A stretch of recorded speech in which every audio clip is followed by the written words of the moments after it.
आप सुन रहे हैं जगत गुरु तत्वदर्शी संत रामपाल जी महाराज द्वारा लिखित पुस्तक गीता तेरा ज्ञान अमृत का पेज नंबर 37। वहाँ नैष्कर्मय मोक्ष प्राप्त होता है, जिसका भावार्थ है कि सत्यलोक यानी सनातन परम धाम में बिना कार्य यानी कर्म किए ही सब सुविधाएं तथा पदार्थ प्राप्त होते हैं और अपने पुण्य कभी समाप्त नहीं होते। वैसे तो श्री ब्रह्मा, विष्णु, शिव, गणेश, दुर्गा, ब्रह्म तथा परब्रह्म की भक्ति से भी नैष्कर्मय मोक्ष प्राप्त होता है। वह कुछ समय तक ही रहता है, जो प्रत्येक देवता के लोक में बने स्वर्ग यानी होटल में प्राप्त होता है, परंतु वहाँ प्राणी को अपने पुण्यों का प्रतिफल ही प्राप्त होता है। पुण्यों के समाप्त होने के पश्चात पुनर्जन्म तथा मृत्यु का चक्र पुनः प्रारंभ हो जाएगा।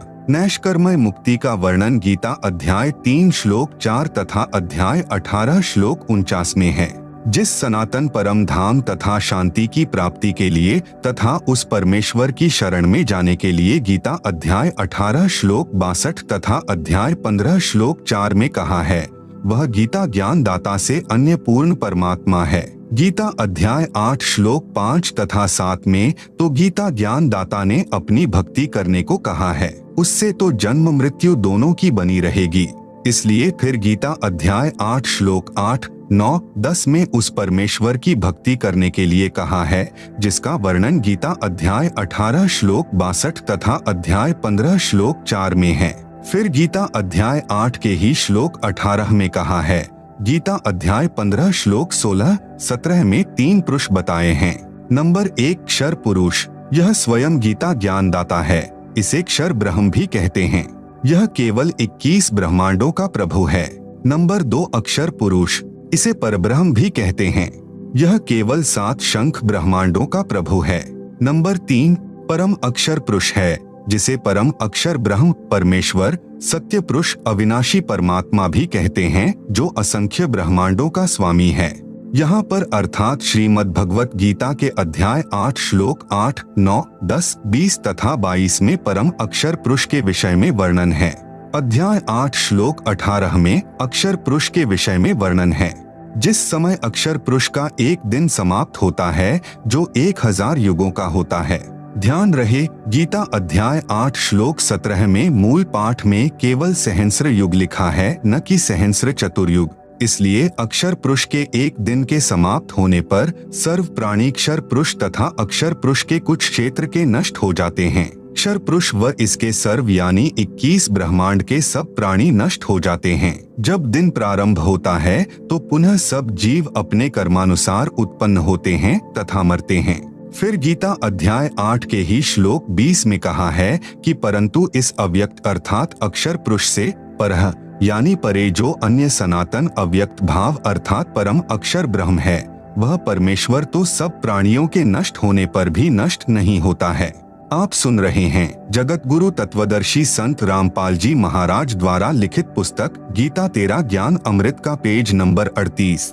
फिर गीता अध्याय 8 श्लोक 21 में कहा है कि उसे अविनाशी अव्यक्त कहा गया है, उसी को परमेश्वर कहा गया है। उसी धाम की प्राप्ति से परम गति अर्थात परम शांति प्राप्त होती है, जिसे प्राप्त होकर साधक फिर वापस नहीं आते, जिसके विषय में गीता अध्याय 18 श्लोक 62 तथा अध्याय 15 श्लोक 4 में कहा है। गीता ज्ञान दाता ने बताया है कि वह धाम मेरे धाम से परम अर्थात श्रेष्ठ है, इसलिए उसे सनातन परम धाम कहते हैं। नोट, इस गीता अध्याय 8 श्लोक 21 के अनुवाद में गलती की है कि गीता ज्ञान दाता ने कहा है कि वह मेरा परम धाम है। वास्तव मूल पाठ में लिखा है तत् धाम परमम मम, इसमें मम शब्द में हलंत यानी मम नहीं है। प्रमाण के लिए उन्हीं गीता अनुवादकों ने गीता अध्याय 3 श्लोक 23 में मम का अर्थ करते समय अर्थ किया है मम यानी मेरा ही। इसी प्रकार इस अध्याय 8 श्लोक 21 में मम का अर्थ मेरे से परम धाम है, सही है। फिर गीता अध्याय 8 श्लोक 22 में स्पष्ट किया है कि पुरुषः सह परः, सह यानी वह, परः यानी दूसरा, पुरुषः यानी परमेश्वर तो अनन्य भक्ति से प्राप्त होने योग्य है, जिसके अंतर्गत सर्व प्राणी आते हैं, जिसने सर्व संसार की रचना यानी उत्पत्ति की है। गीता अध्याय 8 श्लोक 20 से 22 में गीता ज्ञान दाता से अन्य परम पुरुष का वर्णन है, इसलिए गीता ज्ञान दाता उस धाम को अपना नहीं कह सकता। उसने अपने धाम यानी लोक से परम अर्थात श्रेष्ठ धाम उस परमेश्वर का धाम बताया है। यह सही अर्थ है। विचार करें, गीता अध्याय 8 श्लोक 20 में परह शब्द का अर्थ परे किया है, अर्थात अव्यक्त से परह यानी परे अर्थात दूसरा सनातन अव्यक्त भाव वाला परमेश्वर है। इसी प्रकार गीता के इस अध्याय 8 श्लोक 22 में कहा है कि सह यानी वह, परह यानी जो परे अर्थात दूसरा, पुरुष है यानी परमेश्वर है, उसकी प्राप्ति अनन्य भक्ति से ही संभव है। इसका अन्य प्रमाण गीता अध्याय 7 श्लोक 12 से 15 में तीनों गुणों रजगुण ब्रह्मा जी, सतगुण विष्णु जी तथा तमगुण शंकर जी की भक्ति करने वालों को राक्षस स्वभाव को धारण किए हुए मनुष्यों में नीच दूषित कर्म करने वाले मूर्ख बताया है तथा गीता ज्ञान दाता ने कहा है कि ये मुझे नहीं भजते। अपनी भक्ति के विषय में गीता अध्याय 7 श्लोक 16 से 18 में कहा है कि मेरी भक्ति से होने वाली गति अनुत्तम यानी घटिया है। गीता अध्याय 7 श्लोक 19 में कहा है कि बहुत बहुत जन्मों के अंत में किसी जन्म में मेरी भक्ति करते हैं, अन्यथा अन्य देवताओं और भैरव भूतों की पूजा ही करते रहते हैं। परंतु यह बताने वाला संत बहुत दुर्लभ है कि वासुदेव अर्थात वह पूर्ण परमात्मा जिसका वास अर्थात सत्ता सबके ऊपर है, वही सर्वम यानी सब कुछ है, यानी वही पूजा के योग्य है, उसी की भक्ति से पूर्ण मोक्ष प्राप्त होता है। वही सर्व सृष्टि का रचनहार है, सबका धारण पोषण करने वाला है। आप सुन रहे हैं जगत गुरु तत्वदर्शी संत रामपाल जी महाराज द्वारा लिखित पुस्तक गीता तेरा ज्ञान अमृत का पेज नंबर 39। फिर गीता अध्याय 7 श्लोक 29 में गीता ज्ञान दाता ने कहा है कि जो साधक मेरे ज्ञान को आधार बनाकर तत्वदर्शी संतों से ज्ञान प्राप्त करके केवल जरा यानी वृद्धा अवस्था के दुख से तथा मरण यानी मृत्यु के दुख से छूटने के लिए भक्ति करके प्रयत्न करते हैं, वे संसार की सर्व वस्तुओं को नाशवान मानकर इनकी इच्छा नहीं करते, केवल मोक्ष उद्देश्य से ही भक्ति करते हैं। वे तत् ब्रह्म यानी उस ब्रह्म को विदु यानी जानते हैं, सब कर्मों से परिचित हैं, सर्व अध्यात्म ज्ञान से परिचित हैं। गीता अध्याय 7 श्लोक 29। गीता अध्याय 8 श्लोक 1 में अर्जुन ने प्रश्न किया कि हे भगवान, किम तत् ब्रह्म यानी वह ब्रह्म क्या है जिसको जानकर साधक केवल मोक्ष ही चाहता है। इसका उत्तर गीता अध्याय 8 श्लोक 3 में गीता ज्ञान दाता ने दिया है।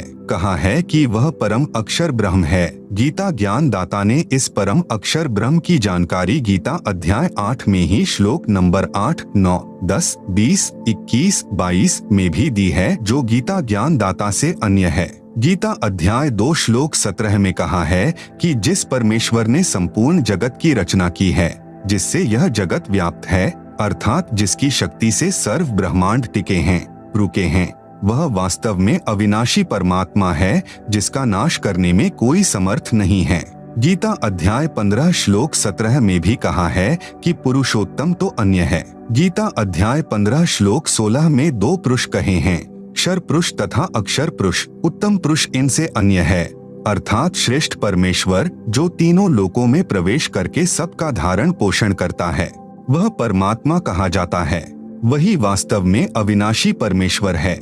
गीता अध्याय 15 श्लोक 17। फिर गीता अध्याय 2 के ही श्लोक 59 में भी गीता ज्ञान दाता ने अपने से अन्य परमात्मा के विषय में कहा है। प्रसंग गीता अध्याय 2 श्लोक 53 से चला है, जिसमें कहा है कि हे अर्जुन, जिस समय भांति भांति के भ्रमित करने वाले ज्ञान के वचनों से विचलित हुई तेरी बुद्धि जब परमात्मा में अटल यानी स्थिर ठहर जाएगी, तब तू योग को प्राप्त होगा। गीता अध्याय 2 श्लोक 53। फिर गीता अध्याय 2 श्लोक 59 में कहा है कि कुछ व्यक्ति निराहार रहकर यानी भोजन त्याग कर केवल फलाहार या दुग्धाहार ही करते हैं। उनके कुछ समय के लिए विषय विकार तो निवृत्त हो जाते हैं, परंतु संसार के पदार्थों से आसक्ति निवृत्त नहीं होती। शास्त्रानुसार साधना करने से उस अन्य परमात्मा का साक्षात्कार होता है, जिससे विषय विकार तथा आसक्ति भी निवृत्त हो जाती है। गीता अध्याय 2 श्लोक 59 के मूल पाठ में परम शब्द जिसका अर्थ है पर अर्थात दूसरा होता है। उदाहरण के लिए गीता अध्याय 7 श्लोक 13 में मूल पाठ में यही परम शब्द है। इसमें गीता ज्ञान दाता ने कहा है कि तीनों गुणों रजगुण श्री ब्रह्मा जी, सतगुण श्री विष्णु जी तथा तमगुण श्री शंकर जी के भाव से सारा संसार मोहित हो रहा है। इनसे परे मुझे नहीं जानता। गीता अध्याय 7 श्लोक 13। इसमें परम यानी पर यानी परे अर्थात दूसरा अर्थ हुआ। आप सुन रहे हैं जगत गुरु तत्वदर्शी संत रामपाल जी महाराज द्वारा लिखित पुस्तक गीता तेरा ज्ञान अमृत का पेज नंबर 40। इसी प्रकार गीता अध्याय 2 श्लोक 59 में परम का अर्थ पर यानी परे अर्थात दूसरा जाने, क्योंकि गीता अध्याय 11 श्लोक 55 तथा गीता अध्याय 12 श्लोक 1 से 6 में प्रमाण है। गीता अध्याय 11 श्लोक 55 में संकेत किया है कि मत कर्मकृत यानी शास्त्रानुकूल भक्ति कर्म मेरे लिए करता हुआ, मत परम यानी मेरे से श्रेष्ठ परमात्मा के लिए करता हुआ, मत भक्त यानी मेरा भक्त मुझे ही प्राप्त होता है। क्योंकि जब तक तत्वदर्शी संत नहीं मिलता तब तक वेदों अनुसार ज्ञान से ओम नाम का जाप पूर्ण परमात्मा का मानकर करते हैं, जिससे ब्रह्म लोक में चले जाते हैं।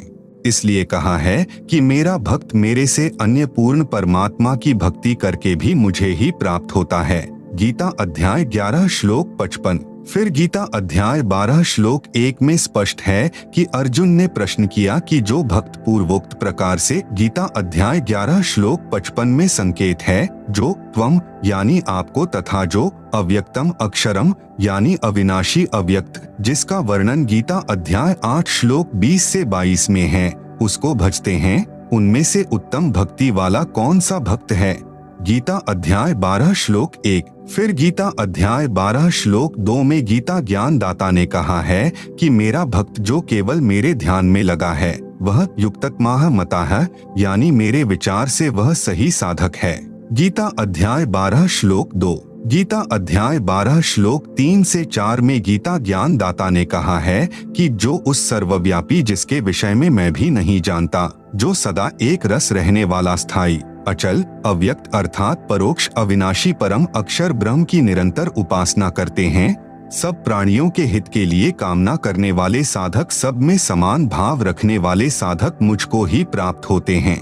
भावार्थ है कि जिस सच्चिदानंद घन ब्रह्म अर्थात परम अक्षर ब्रह्म का ज्ञान गीता ज्ञान दाता को भी नहीं है, उसका ज्ञान तत्वदर्शी संतों को होता है। तत्वदर्शी संत न मिलने से ब्रह्म के ओम नाम को परम अक्षर ब्रह्म का नाम यानी मंत्र जाप मानकर साधना करते हैं, जिस कारण से काल के जाल में रह जाते हैं। इसलिए कहा है कि वह साधक मुझे ही प्राप्त होता है।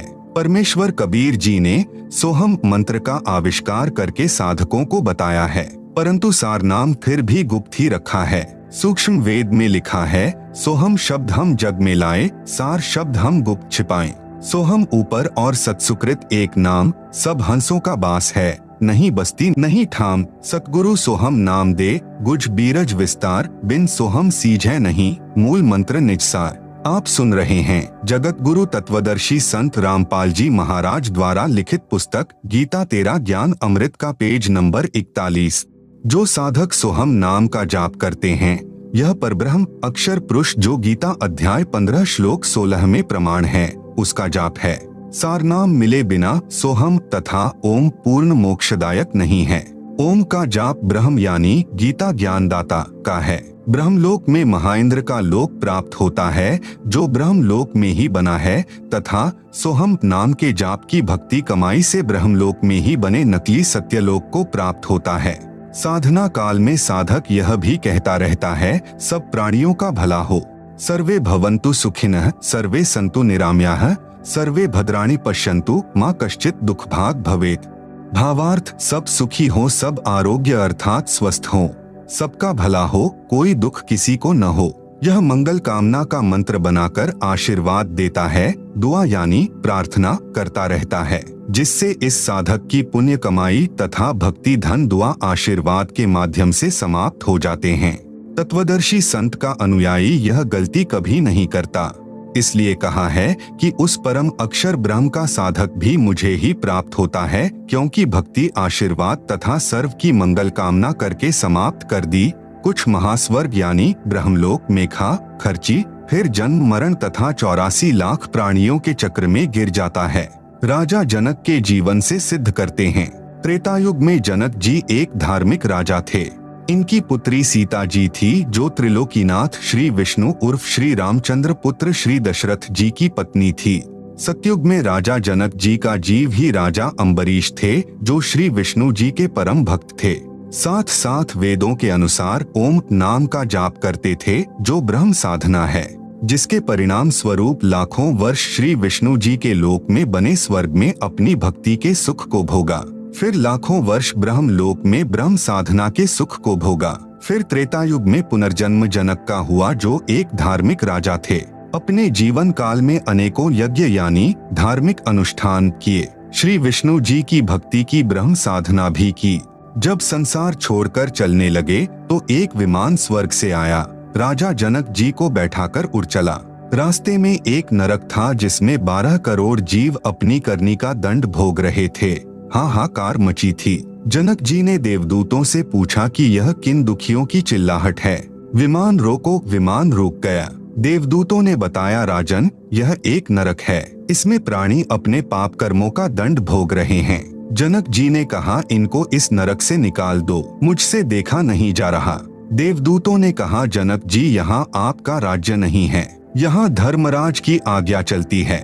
आप सुन रहे हैं जगत गुरु तत्वदर्शी संत रामपाल जी महाराज द्वारा लिखित पुस्तक गीता तेरा ज्ञान अमृत का पेज नंबर 42। जनक जी ने कहा कि या तो इनको छोड़ दो या फिर मुझे भी इसी नरक में डाल दो। देवदूतों ने बताया, इसका समाधान धर्मराज ही कर सकते हैं। राजा जनक जी ने कहा, धर्मराज से मेरी बात कराओ। धर्मराज वहीं उपस्थित हो गए तथा सर्व स्थिति जानने के पश्चात बोले कि मैं आपको इस नरक में नहीं डाल सकता और न ही मैं इन 12 करोड़ जीवों को नरक से निकाल सकता। एक उपाय बताता हूँ। आप यानी जनक जी अपने कुछ भक्ति धन यानी पुण्य तथा मंत्र जाप का भक्ति धन इन 12 करोड़ जीवों को प्रदान कर दो, तब इन्हें आपके साथ ही स्वर्ग भेज दूंगा। जनक जी ने दयावश होकर अपनी आधी भक्ति कमाई उन 12 करोड़ जीवों को दे दी। वे 12 करोड़ आत्माएं राजा जनक के द्वारा दिए पुण्यों के आधार से स्वर्ग में चली गई और राजा जनक ने भी स्वर्ग में यानी विष्णु लोक वाले स्वर्ग में, फिर ब्रह्म लोक वाले महास्वर्ग में निवास करके अपने पुण्यों का भोग भोगा, जिससे भक्ति धन समाप्त हो गया। कथा सार, जिन 12 करोड़ जीवों को राजा जनक जी ने अपने आधे पुण्य दान किए थे, धर्मराज ने वे पुण्य 12 करोड़ जीवों को बराबर बराबर बांट दिए। उन पुण्यों के फलस्वरूप वे आत्माएं स्वर्ग में रही। फिर उन पुण्यों के समाप्त होने पर पुनः उसी नरक में डाल दी गई। जो पाप कर्म शेष बचे थे वे फिर भोगने पड़े। राजा जनक जी के साथ बहुत बड़ा धोखा हुआ। उसके आधे पुण्य तो दान करने से समाप्त हुए और आधे ऊपर स्वर्ग में भोग कर समाप्त हुए, पुनः जन्म मरण के चक्र में गिरे। वही जनक जी वाला जीव कलयुग में सिख गुरु श्री नानक देव साहेब जी हुए।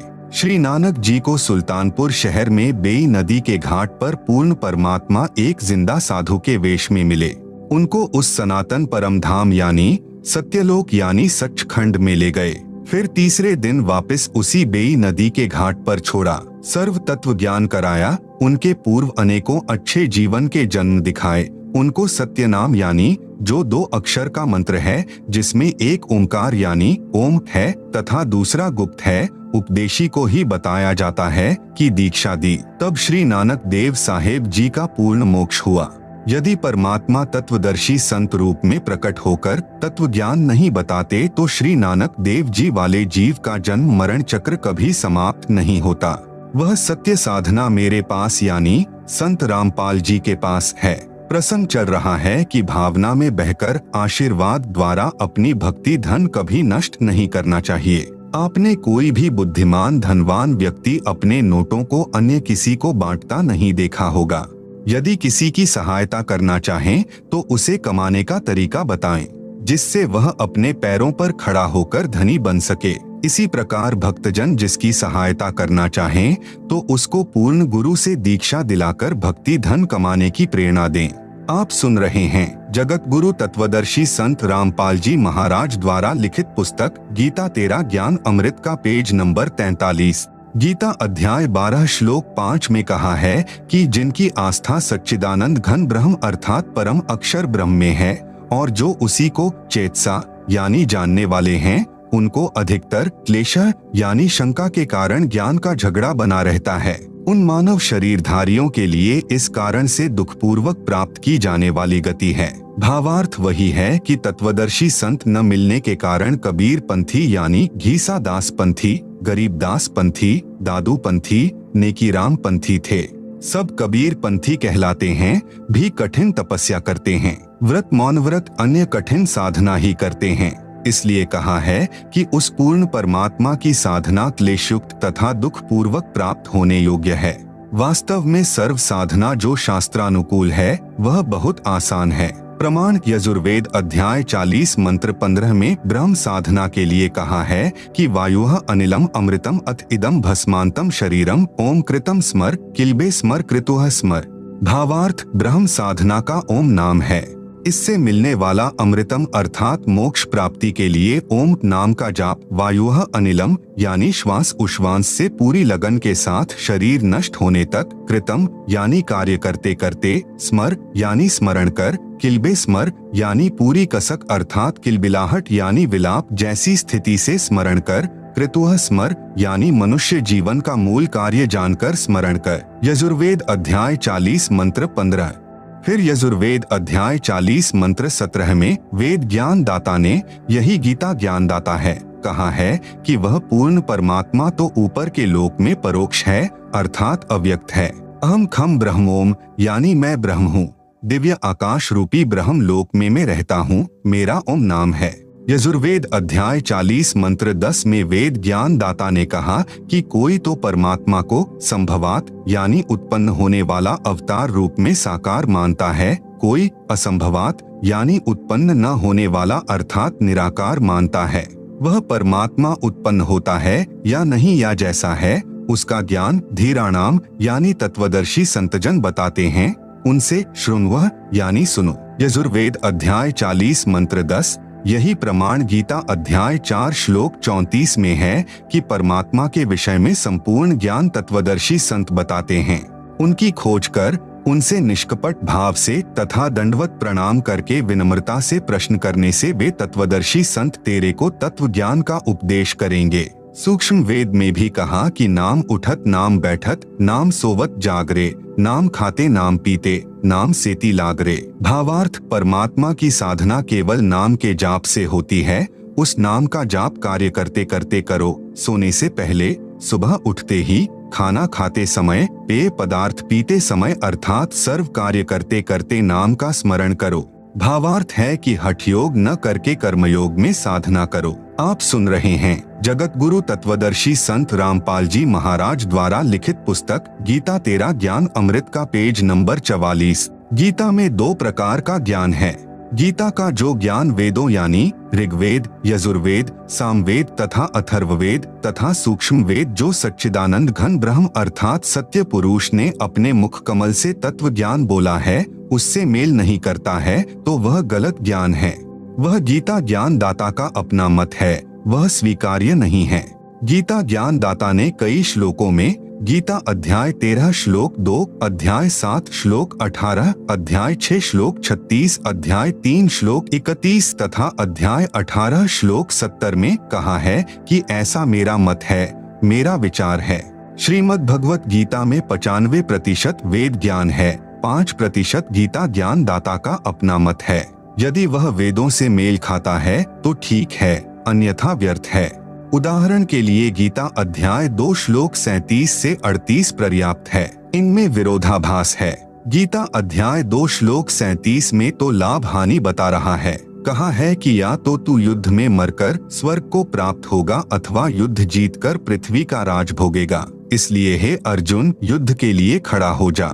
गीता अध्याय 2 श्लोक 37। फिर गीता अध्याय 2 श्लोक 38 में ही तुरंत इसके विपरीत कहा है कि जय पराजय अर्थात हार जीत सुख दुख को समान समझकर युद्ध के लिए तैयार हो जा। इस प्रकार युद्ध करने से तू पाप को प्राप्त नहीं होगा। गीता अध्याय 2 श्लोक 38। गीता अध्याय 11 श्लोक 33 में भी स्पष्ट किया है कि तू उठ यश को प्राप्त कर, शत्रुओं को जीतकर धन धान्य से संपन्न राज्य को भोग। मैंने तेरे सामने वाले योद्धाओं को पहले ही मार रखा है, तू केवल निमित्त मात्र बन जा। पांडवों द्वारा की गई यज्ञ महाभारत ग्रंथ में एक प्रकरण आता है कि कुरुक्षेत्र के मैदान में युद्ध हुआ, करोड़ों सैनिक मारे गए, करोड़ों बहनें विधवा हो गई, करोड़ों बच्चे अनाथ हो गए। पांडव युद्ध जीत गए, कौरवों का सर्वनाश हो गया। दिल्ली यानी इंद्रप्रस्थ की गद्दी पर श्री युधिष्ठिर को बैठाकर श्री कृष्ण जी द्वारका चले गए।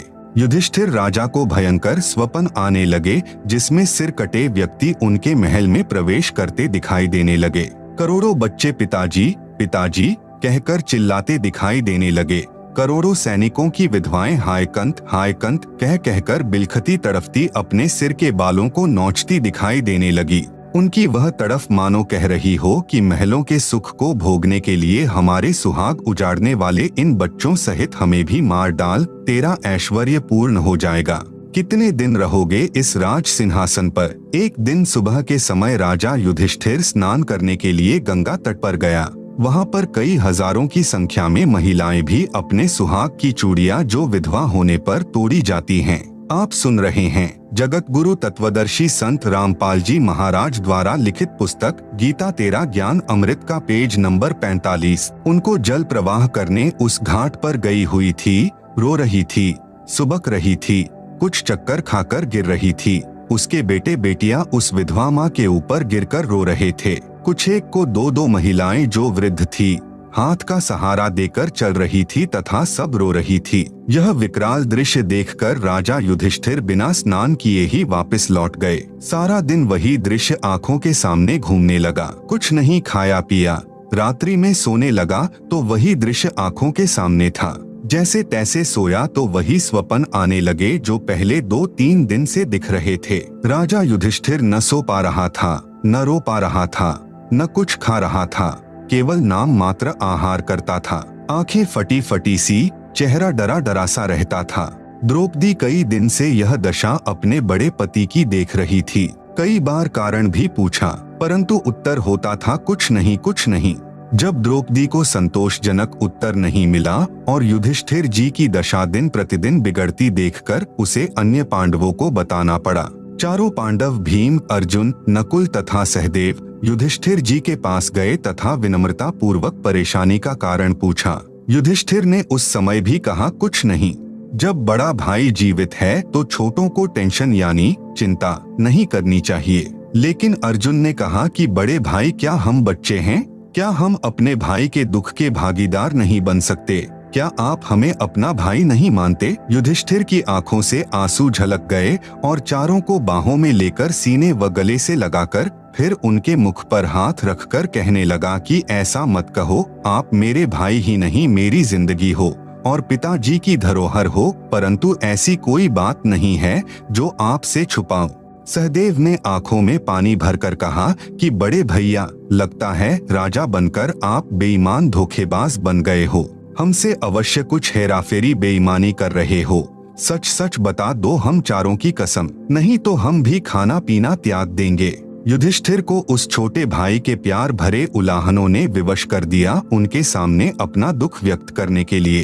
तब जो स्वपन तथा गंगा दरिया तट पर दृश्य देखे थे सब बताए। पांडवों के गुरु श्री कृष्ण जी थे। प्रमाण गीता अध्याय 2 श्लोक 7 तथा गीता अध्याय 4 श्लोक 3 में। इसलिए पांचों पांडव द्वारका पहुँचे तथा युधिष्ठिर जी की परेशानी से श्री कृष्ण जी को परिचित कराया तथा इस संकट के आने का कारण तथा निदान यानी समाधान पूछा। श्री कृष्ण जी ने देख सोचकर बताया कि युधिष्ठिर के ऊपर बुरी आत्माओं का साया है तथा युद्ध में किए बंधुघात का पाप सिर चढ़ा है। समाधान श्री कृष्ण जी ने बताया कि एक अश्वमेध यज्ञ करो। आप सुन रहे हैं जगत गुरु तत्वदर्शी संत रामपाल जी महाराज द्वारा लिखित पुस्तक गीता तेरा ज्ञान अमृत का पेज नंबर 46। पूरी पृथ्वी के साधु संत, ऋषि, महर्षि, ब्राह्मण अपने रिश्तेदार तथा स्वर्ग लोक के सर्व देवताओं को उस यज्ञ में भंडारा भोजन कराओ। एक पंचायन यानी पंचानन अर्थात पंचमुखी शंख लाओ। उसको एक सुसज्जित मेज पर रखा जाएगा। जब सर्व उपस्थित मेहमान भोजन कर लेंगे तब यह शंख अपने आप आवाज करेगा। तब तुम्हारे ये 3 ताप का संकट समाप्त होगा। यदि शंख ने आवाज नहीं की तो यज्ञ संपूर्ण नहीं होगी, संकट बना रहेगा। यह सुनकर अर्जुन को मानो सांप सूंघ गया हो, उसका दिमाग फटने को हो गया। सोचने लगा कि जब युद्ध की तैयारी थी, मैं युद्ध से मना कर रहा था, तब भगवान युद्ध करने को बार बार प्रेरित कर रहे थे। कहा था कि तुम्हें कोई पाप नहीं लगेगा, तू तो निमित्त मात्र है, तेरे दोनों हाथों में लड्डू हैं। अब कह रहे हैं कि युद्ध में किए नरसंहार का पाप ही तुम्हारे संकट का कारण है। समाधान भी ऐसा बताया कि उस समय के करोड़ों रुपए यानी वर्तमान के खरबों रुपए खर्च होने हैं। यह विचार करके अर्जुन विष की घूंट पी गया कि यदि मैं आज श्री कृष्ण जी से प्रश्न करके पूछूंगा कि गीता ज्ञान देते समय आप कह रहे थे कि युद्ध करो, तुम पाप को प्राप्त नहीं होगे, अब वही युद्ध में किया पाप ही संकट का कारण बताया है। भाई युधिष्ठिर यह सोचेगा कि खरबों रुपए मेरे इलाज पर खर्च होने हैं, अर्जुन इसीलिए श्री कृष्ण जी से वाद विवाद कर रहा है, यह मेरा इलाज नहीं कराना चाहता। जरा सी भी भनक युधिष्ठिर भाई को लग गई तो यह मर सकता है, इलाज नहीं कराएगा। यह विचार करके अर्जुन ने यज्ञ की तिथि तथा स्थान पूछकर यज्ञ की तैयारी की। उस यज्ञ में 33 करोड़ देवता, 88,000 ऋषि, 12 करोड़ ब्राह्मण, 56 करोड़ यादव यानी अर्जुन की ससुराल वाले द्वारका से 9 नाथ, 84 सिद्ध महात्मा, अन्य अनेकों सामान्य जनता जन आए तथा श्री कृष्ण सहित सबने भोजन खाया, परंतु शंख ने आवाज नहीं की। फिर संत सुदर्शन यानी सुपच जी को बुलाया गया, तब वह शंख बजा, यज्ञ संपूर्ण हुई। उस समय करुणामय नाम से प्रकट परमात्मा जो तत्वदर्शी संत की लीला करने प्रत्येक युग में आते हैं, आए हुए थे। सुदर्शन उनका शिष्य था तथा सत्यनाम यानी सतनाम जो 2 अक्षर का है, एक ओम दूसरा तत् की भक्ति करता था, जिस कारण से पांडवों की यज्ञ सफल हुई थी तथा वह 3 ताप से आया संकट पांडवों का समाप्त हुआ था, जो न श्री कृष्ण जी के भोजन करने से तथा न उपरोक्त महानुभावों के भोजन करने से समाप्त हुआ। श्री सुदर्शन जी उस परम अक्षर ब्रह्म अर्थात पूर्ण परमात्मा की भक्ति करता था। सूक्ष्म वेद में कहा है, तुम कौन राम का जपते जापम, ताते कटेन ना तुम्हारे तीनों तापम। भावार्थ, आप कौन से राम की भक्ति का नाम जपते हैं जिससे आपके 3 ताप भी समाप्त नहीं होते, मोक्ष तो बहुत दूर की बात है। इसलिए मेरे यानी संत रामपाल के पास वह सत्य साधना है, 2 अक्षर का सत्य नाम है। आओ और दीक्षा लेकर अपना कल्याण कराओ। आप सुन रहे हैं जगत गुरु तत्वदर्शी संत रामपाल जी महाराज द्वारा लिखित पुस्तक गीता तेरा ज्ञान अमृत का पेज नंबर 47। अब उसी प्रसंग पर आते हैं कि गीता में 2 तरह का ज्ञान है अर्थात विरोधाभास है। एक तो गीता ज्ञान दाता ने युद्ध कराने के लिए अपने दाव पेच लड़ाए हैं, वे वेद विरुद्ध होने से तथा सत्य से परे होने से स्वीकार्य नहीं है, वह इसका मत है।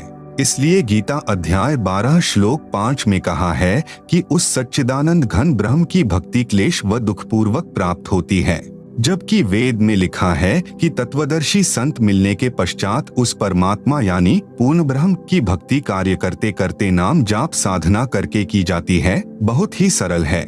इससे सिद्ध हुआ कि गीता ज्ञान दाता ने जो अपना मत बताया है, यदि वह वेदों यानी 4 वेद हैं, number 1 Rigveda, number 2 Yajurveda, number 3 Samaveda, number 4 Atharvaveda तथा 5वां है सूक्ष्म वेद से मेल नहीं खाता है, तो वह व्यर्थ ज्ञान है। वह गीता ज्ञान दाता के घर का है, वह हमें ग्रहण नहीं करना है, वह हमें नहीं मानना है। अन्य प्रमाण गीता अध्याय 12 श्लोक 8 से 19 तक में अपना मत बताया है। गीता अध्याय 12 श्लोक 8 में गीता ज्ञान दाता ने कहा है कि मुझ में मन लगा, मेरे में बुद्धि लगा, मुझे प्राप्त होगा। इसी प्रकार ऊर्ध्वम यानी ऊपर वाले अव्यक्त की भक्ति करेगा तो उसे प्राप्त होगा, इसमें कोई संशय नहीं है। गीता अध्याय 12 श्लोक 8। गीता अध्याय 12 श्लोक 9 में गीता ज्ञान दाता कहता है कि यदि मेरी प्राप्ति चाहता है और यदि तू मन को मुझ में लगाने में समर्थ नहीं है, तो हे धनंजय अर्जुन, अभ्यास योग अर्थात नाम जाप तथा नित्य पाठ करना आदि आदि अभ्यास साधना कहलाती है, को करके मुझे प्राप्त करने की इच्छा कर। गीता अध्याय 12 श्लोक 10 में गीता ज्ञान दाता कहता है कि यदि नाम जाप नित्य पाठ आदि आदि अभ्यास करने में भी समर्थ नहीं है तो मत कर्म परमः यानी मेरे लिए श्रेष्ठ कर्म करने वाला हो जा। इस प्रकार मेरे लिए शुभ कर्म करता हुआ भी सिद्धि को प्राप्त कर लेगा। गीता अध्याय 12 श्लोक 11 में गीता ज्ञान दाता कहता है कि यदि मद्योगम यानी मत योगम यानी मेरे द्वारा बताई गई भक्ति साधना पर आश्रित होकर उपरोक्त साधना करने में भी तू समर्थ नहीं है तो यतात्मवान यानी यत आत्मवान यानी यति आत्मा वाला हो जा। यति का अर्थ है अपनी पत्नी के अतिरिक्त किसी भी स्त्री के प्रति विषय विकारवश होकर मन में कभी द्वेष उत्पन्न न होता हो, उसे यति पुरुष कहते हैं। जैसे श्री रामचंद्र जी को यति अर्थात संत भाषा में जति कहा जाता है। श्री सुखदेव यानी सुखदेव पुत्र श्री व्यास को भी यति यानी जति माना गया है तथा सीता पत्नी श्री रामचंद्र को सती माना गया है। इसलिए कहा है कि यतात्मवान अर्थात यति पुरुष बनकर सर्व कर्मों के फल का त्याग कर। गीता अध्याय 12 श्लोक 11। आप सुन रहे हैं जगत गुरु तत्वदर्शी संत रामपाल जी महाराज द्वारा लिखित पुस्तक गीता तेरा ज्ञान अमृत का पेज नंबर 48। गीता अध्याय 12 श्लोक 12 में गीता ज्ञान दाता कहता है कि अभ्यासात यानी नाम जाप नित्य पढ़ आदि आदि जो अभ्यास किया जाता है उससे श्रेष्ठ ज्ञान है अर्थात जिज्ञासु बनकर ज्ञान प्राप्त कर। ज्ञान से ध्यान अर्थात हठ साधना करके समाधि लगाना। यहाँ गीता ज्ञान दाता के मतानुसार ध्यान कहा है जिसका अनुसरण सर्व ऋषिजन किया करते थे, जिसे वर्तमान में मेडिटेशन कहते हैं। ध्यान से श्रेष्ठ सर्व कर्मों का फल का त्याग है क्योंकि त्याग से तत्काल शांति प्राप्त हो जाती है। यह गीता ज्ञान दाता का मत है। गीता अध्याय 12 श्लोक 13 से 14 में गीता ज्ञान दाता कहता है कि जो व्यक्ति सब प्राणियों से द्वेष भाव रहित है, सबका मित्र है और दयालु है, जैसे राजा जनक था, ममता रहित अहंकार से रहित सुख दुख में समान रहता है, क्षमावान है, जो योगी यानी साधक निरंतर संतुष्ट है, यतात्मा यानी यति पुरुष है, दृढ़ निश्चय वाला है अर्थात जो मैंने ज्ञान अपना मत या वेद ज्ञान बताया है उसको दृढ़ निश्चय से पालन करता है, वह मुझ पर समर्पित मेरा भक्त मुझे प्रिय है। इसी प्रकार गीता अध्याय 12 श्लोक 15 से 19 तक में अपना मत कहा है जो केवल नास्तिकता की ओर ले जाने वाला है। जैसे ऊपर किए गए उल्लेख में गीता अध्याय 12 श्लोक 8 से 12 तक कहा है कि मुझ में मन लगा, यदि मन नहीं लगा सकता तो नाम जाप तथा नित्य पाठ आदि का अभ्यास किया कर। अभ्यास का अर्थ है नित्य प्राप्ति, बार बार कर्म करना। नाम जाप नित्य पाठ करके मुझे प्राप्त करने की इच्छा कर। यदि नाम जाप नित्य पाठ भी नहीं कर सकता तो मेरे लिए अर्थात परमात्मा के लिए कर्म करने वाला हो जा। उदाहरण के लिए जैसे धार्मिक कर्म करते हैं, कहीं कंबल बांट दिए, कहीं भोजन भंडारा कर दिया, कहीं मंदिर बना दिया, कहीं प्याऊ बनवा दी, पक्षियों को अनाज डाल दिया आदि आदि भगवान के प्राप्ति किए कर्म कहलाते हैं। इनके करने से कुछ सिद्धि प्राप्त हो जाएगी। प्रिय पाठ को ध्यान से विचारो। इस श्लोक में इन कर्मों से होने वाला फल भी बता दिया है कि सिद्धि प्राप्त हो जाती है। फिर साधक स्वयं झाड़ फूंक, जंत्र मंत्र, आशीर्वाद तथा दुआ बद्दुआ देने योग्य हो जाता है और महर्षि प्रसिद्ध हो जाता है। गीता अध्याय 12 श्लोक 10। यदि भगवान के लिए कर्म भी नहीं कर सकता है तो यति यानी जति पुरुष बनकर कर्म फल का त्याग कर। विचार करें, जब भगवान के लिए धार्मिक कर्म करेगा ही नहीं तो कौन से कर्म शेष हैं जिनके फल का त्याग करेगा। इसे कहते हैं ऊवा बाई का ज्ञान, बिना सिर पैर का ज्ञान। गीता अध्याय 12 श्लोक 11। फिर गीता अध्याय 12 श्लोक 12 में तो कमाल ही कर दिया। आप सुन रहे हैं जगत गुरु तत्वदर्शी संत रामपाल जी महाराज द्वारा लिखित पुस्तक गीता तेरा ज्ञान अमृत का पेज नंबर 49। कहा है कि अभ्यास अर्थात नाम जाप नित्य पाठ रूपी अभ्यास से ज्ञान श्रेष्ठ है, जो गीता ज्ञान दाता अपना मत बता रहा है। यहाँ पर इस ज्ञान की चर्चा है। ज्ञान से ध्यान यानी मेडिटेशन अर्थात हठपूर्वक एक स्थान पर एकांत में आसन। गीता अध्याय 6 श्लोक 10 से 15 में बताई विधि जो गीता ज्ञान दाता का मत है, पर बैठकर करना श्रेष्ठ है। ध्यान से सब धार्मिक कर्मों का फल त्यागने से तुरंत शांति मिल जाती है। गीता अध्याय 12 श्लोक 11 में सब धार्मिकता वाले कर्म भी त्यागने का आदेश है। इस प्रकार का यह ज्ञान जो साधकों को नास्तिकता की ओर धकेल रहा है, यह गीता ज्ञान दाता का शास्त्र विरुद्ध ज्ञान है, जिस कारण से साधक शास्त्र विधि को त्याग कर मनमाना आचरण करने लग गए और अपना अनमोल मनुष्य जीवन व्यर्थ करते हैं।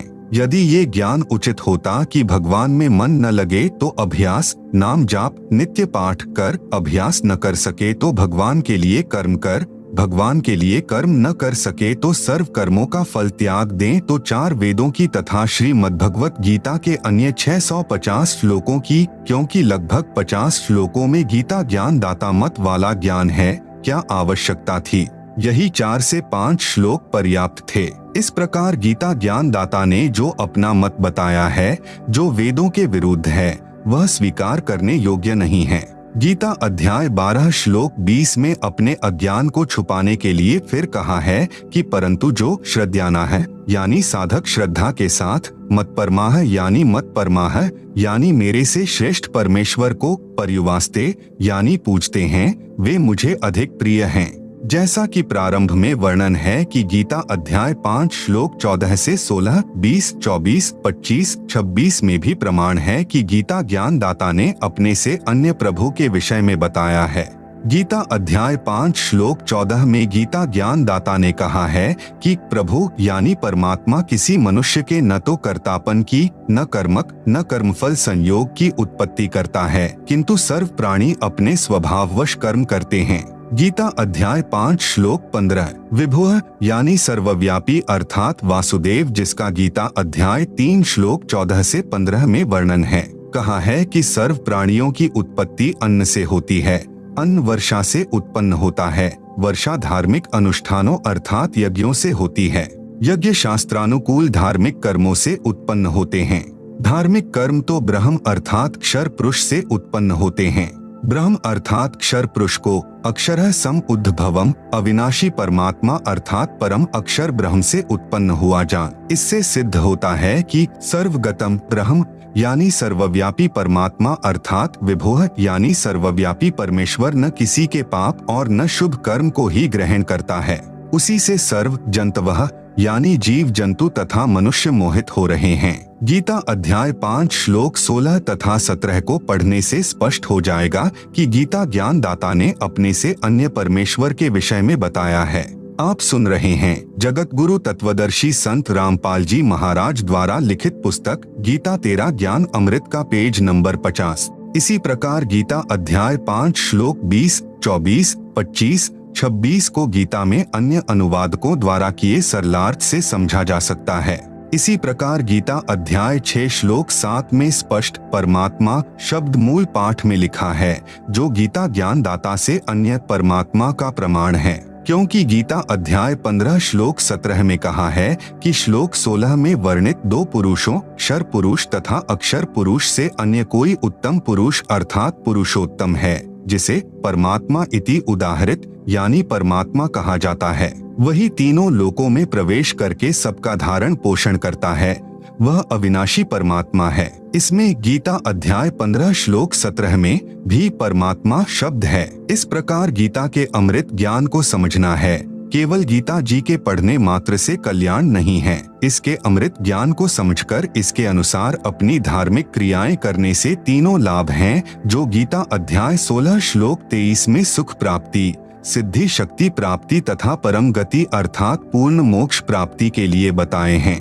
अब पुनः उसी प्रसंग पर चर्चा करते हैं, जो प्रश्नकर्ता ने जानना चाहा है कि गीता ज्ञान दाता से अन्य पूर्ण परमात्मा कौन है तथा उसने अपने से अन्य किस परमेश्वर की शरण में जाने को कहा है। उत्तर चल रहा है, यह तो स्पष्ट ही हो चुका है कि गीता ज्ञान दाता से अन्य परम अक्षर ब्रह्म है। गीता अध्याय 18 श्लोक 62 में उस परमेश्वर परम अक्षर पुरुष की शरण में जाने के लिए कहा है।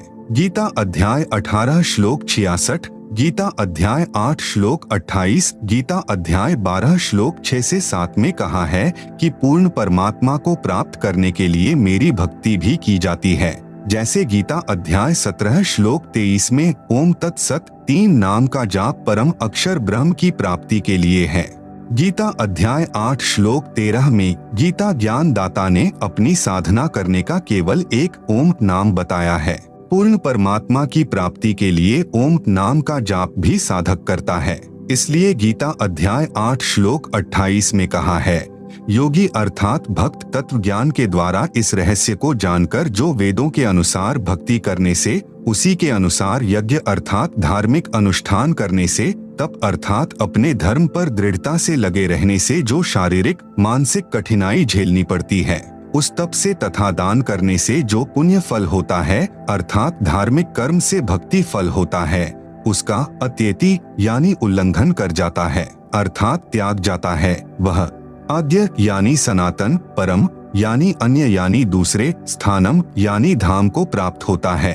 आप सुन रहे हैं जगत गुरु तत्वदर्शी संत रामपाल जी महाराज द्वारा लिखित पुस्तक गीता तेरा ज्ञान अमृत का पेज नंबर 51। गीता अध्याय 12 श्लोक 7 से 8 में कहा है कि जो मतपरा है यानी मतपरा है यानी मेरे से दूसरे परमात्मा की भक्ति करने वाले सर्व भक्तजन मेरी भक्ति के सर्व भक्ति कर्म मुझको अर्पण करके मुझ में त्याग जाते हैं। जो अनन्य भक्ति उस मेरे से परे अर्थात दूसरे को भजते हैं। गीता अध्याय 12 श्लोक 7 में वर्णन है कि हे अर्जुन, मुझ में चित्त लगाने वाले, मुझे जानने वाले, आवेशित यानी आवेश के साथ, चेतासाम यानी मुझे चेत चुके हैं, मुझे जान चुके हैं, उन भक्तों का मैं शीघ्र ही संसार समुद्र से सम उद्धरता यानी समुद्धरता यानी उसी प्रकार उद्धार कर देता हूँ।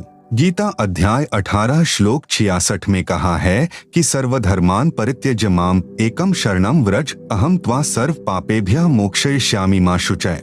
अन्य अनुवादकर्ताओं ने जो अनुवाद इस गीता अध्याय 18 श्लोक 66 का किया है वह इस प्रकार है जो गलत है।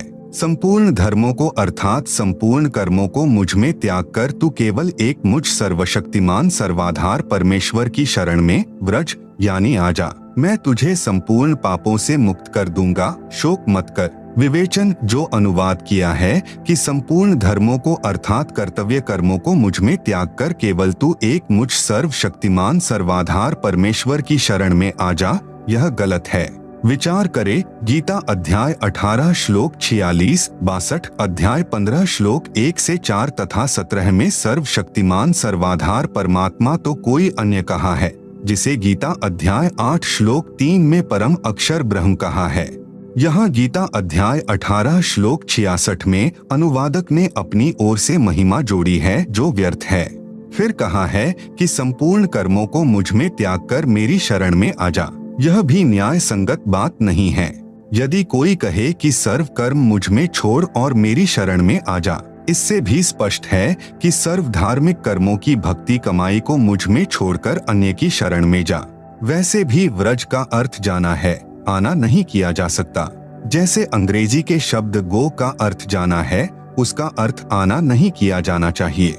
फिर अन्य प्रमाण गीता अध्याय 2 श्लोक 7 में अर्जुन ने कहा है कि मैं आपका शिष्य हूँ, आपकी शरण में हूँ, मुझे उचित शिक्षा दीजिए। फिर गीता ज्ञान दाता ने गीता अध्याय 4 श्लोक 3 में कहा है कि तू मेरा भक्त तथा सखा है। यहाँ गीता अध्याय 18 श्लोक 66 में यह अनुवाद करना कि मेरी शरण में आजा बिल्कुल अनुचित है, क्योंकि अर्जुन तो पहले ही श्री कृष्ण की शरण था, ऊपर सिद्ध हो चुका है। तत्व ज्ञान न होने के कारण अनुवादकों ने अर्थों के अनर्थ कर रखे हैं। गीता ज्ञान दाता ने गीता अध्याय 18 श्लोक 62 में कहा है कि उस परमेश्वर की शरण में जा, उस परमेश्वर की कृपा से ही तू परम शांति को तथा सनातन परम धाम को प्राप्त होगा। आप सुन रहे हैं जगत गुरु तत्वदर्शी संत रामपाल जी महाराज द्वारा लिखित पुस्तक गीता तेरा ज्ञान अमृत का पेज नंबर 52। गीता अध्याय 18 श्लोक 46 में कहा कि जिस परमेश्वर से संपूर्ण प्राणियों की उत्पत्ति हुई है और जिससे यह समस्त जगत व्याप्त है, उस परमेश्वर की अपने स्वाभाविक कर्म करते करते पूजा करके मनुष्य परम सिद्धि को प्राप्त हो जाता है। गीता अध्याय 15 श्लोक 17 में स्पष्ट किया है कि श्लोक 16 में कहे दो पुरुषों क्षर पुरुष तथा अक्षर पुरुष से उत्तम पुरुष तो कोई अन्य ही है, जिसे परमात्मा कहा जाता है। वही तीनों लोकों में प्रवेश करके सबका धारण पोषण करता है। वह वास्तव में अविनाशी परमेश्वर है। गीता अध्याय 15 श्लोक 4 में कहा है कि तत्वदर्शी संत की प्राप्ति के पश्चात परमेश्वर के उस परम पद की खोज करनी चाहिए जहां जाने के पश्चात साधक लौटकर संसार में नहीं आते। जिस परमेश्वर से संसार रूपी वृक्ष की प्रवृत्ति विस्तार को प्राप्त हुई है उसी की भक्ति करो। गीता ज्ञान दाता ने अपनी स्थिति गीता अध्याय 2 श्लोक 12, अध्याय 4 श्लोक 5, अध्याय 10 श्लोक 2 में स्पष्ट कर ही दी है कि अर्जुन, तेरे और मेरे बहुत जन्म हो चुके हैं, आगे भी होते रहेंगे। तू नहीं जानता, मैं जानता हूँ। जिस प्रभु की स्वयं जन्म मृत्यु होती है तो वह भी अविनाशी नहीं हुआ, उसका उपासक भी जन्मता मरता रहेगा। ब्रह्म का साधक वह मोक्ष प्राप्त नहीं कर सकता जो गीता अध्याय 15 श्लोक 4 में कहा है कि जहाँ जाने के पश्चात पुनः जन्म नहीं होता। गीता अध्याय 18 श्लोक 66 का वास्तविक अनुवाद इस प्रकार है। अनुवाद: सर्वधर्मान यानी संपूर्ण धार्मिक कर्म जो मेरी उपासना के हैं उनकी भक्ति कमाई है। उन्हें माम यानी मुझको, परित्यज्य यानी त्याग कर, तू एकम यानी उस एक जिसके समान दूसरा नहीं है, अद्वितीय सर्वशक्तिमान परमेश्वर अर्थात परम अक्षर ब्रह्म की शरणम यानी शरण में, व्रज यानी जा, अहम त्वा यानी मैं तुझे, सर्व पापेभ्यः यानी संपूर्ण पापों से, मोक्षयिष्यामि यानी मुक्त कर दूंगा, मां शुचः यानी शोक मत कर।